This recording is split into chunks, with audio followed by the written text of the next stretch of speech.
Environ un tiers du budget de l'Union européenne est consacré à la politique régionale. L'objectif, réduire les disparités de revenus, de ressources et d'opportunités entre les pays membres.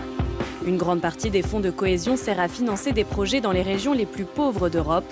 The Global Conversation vous emmène à Bruxelles, à la rencontre de Corina Crețu, commissaire européenne à la politique régionale. Madame la commissaire, vous êtes à Bruxelles depuis plus de 4 ans maintenant. Êtes-vous parvenue à combler les écarts entre l'Est et l'Ouest, entre les régions riches et les régions plus pauvres ? D'après une de nos études, de nombreuses régions ont très bien réussi à revenir vers la croissance et vers l'emploi, tandis que certains pays sont encore bloqués dans la crise. C'est important de souligner que nous en sommes à la 9e année consécutive de croissance économique en Europe, et c'est positif. Mais en même temps, nous avons de nouveaux défis à relever. Il faut aussi gérer la crise migratoire, également les problèmes liés au terrorisme et à la défense, des sujets qui ne concernaient pas l'UE auparavant. Nous devons donc prendre en compte toute cette situation et faire tout notre possible pour combler les lacunes. Après le Brexit, nous aurons moins d'argent à distribuer, notamment pour les fonds de cohésion. Quels conseils pourriez-vous donner aux dirigeants régionaux ? Quel type de projet devraient-ils proposer afin d'obtenir des fonds européens ?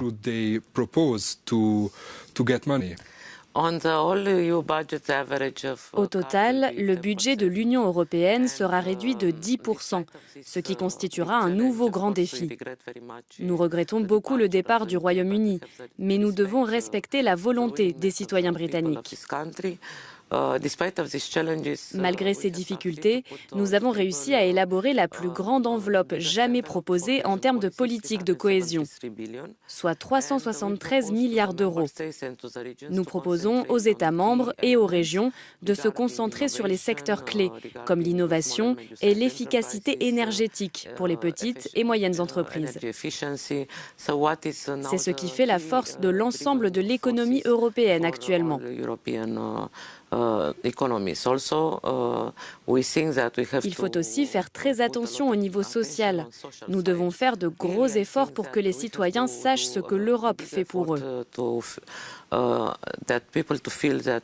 On connaît tous l'idée reçue selon laquelle tout ce qui est mauvais vient de Bruxelles et tout ce qui est bien vient des maires et des gouvernements locaux. Je pense que cette idée doit cesser. Parce que nous serons tous perdants si nous persistons à ne pas reconnaître ce que l'Union européenne fait pour les citoyens.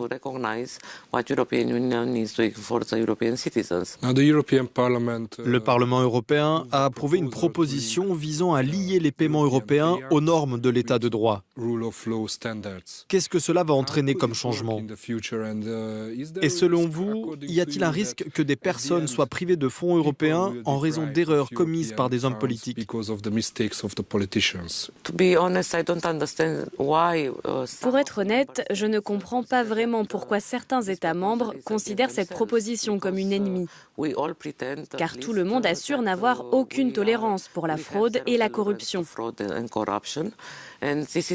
Et justement, cette mesure vise à protéger l'argent des contribuables européens. Par exemple, lorsque l'Office européen de lutte antifraude est sollicité sur une affaire, nous suspendons immédiatement les fonds jusqu'à la résolution de cette affaire. Il faut se mettre à la place des gens. On ne peut pas voir l'Union européenne comme un distributeur d'argent ou un guichet de banque. Il s'agit de solidarité partagée. Il faut être ensemble dans les bons moments, mais aussi dans les périodes de secousse.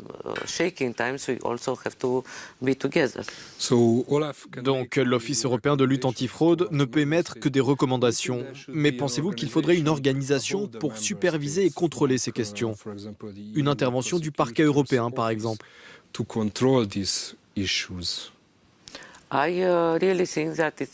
Je pense vraiment que c'est un pas en avant. La Commission cherche depuis longtemps à protéger le budget de l'UE.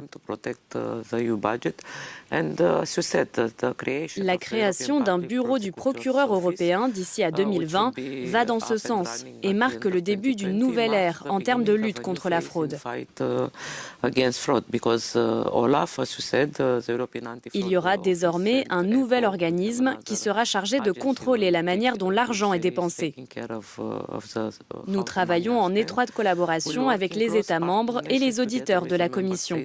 Je pense vraiment que cette nouvelle institution renforcera notre capacité à lutter contre la fraude des fonds européens et à protéger l'argent des contribuables.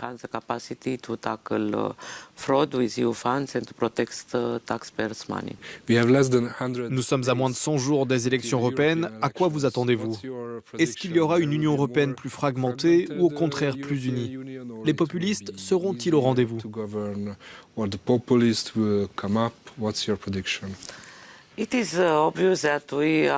Il est évident que nous sommes dans une phase émergente pour les mouvements anti-européens et populistes. Mes services, au sein de la Direction générale de la politique régionale et urbaine, ont d'ailleurs réalisé une étude à ce sujet. Elle est baptisée La géographie du mécontentement européen. Cette analyse montre que le vote anti-européen est motivé par une combinaison de facteurs. Le déclin économique et industriel, le faible niveau d'éducation, ce qui est essentiel, et enfin le chômage. À mon avis, les élections représentent le test le plus important de ces dernières années pour l'Europe. Il ne s'agit pas d'idéologie politique, mais de pro- et d'anti-européens. Tous les deux, vous aujourd'hui journaliste et moi aujourd'hui commissaire, nous nous trouvions de l'autre côté du rideau de fer il y a 30 ans. Nous ne pouvions pas imaginer que nous nous retrouverions ici aujourd'hui. Donc je pense que c'est notre devoir de défendre le projet européen qui est unique sur notre planète. Et nous devons nous souvenir de notre passé, le transmettre à la jeune génération car leur avenir est en jeu. J'aimerais que beaucoup plus de jeunes défendent notre projet européen. Dans tous les journaux, à travers l'Europe, on parle de solidarité.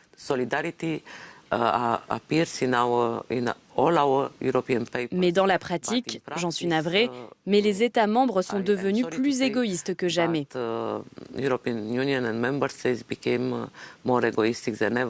Il faut revenir à plus de solidarité et comprendre que c'est tous ensemble que nous pourrons réussir ou échouer.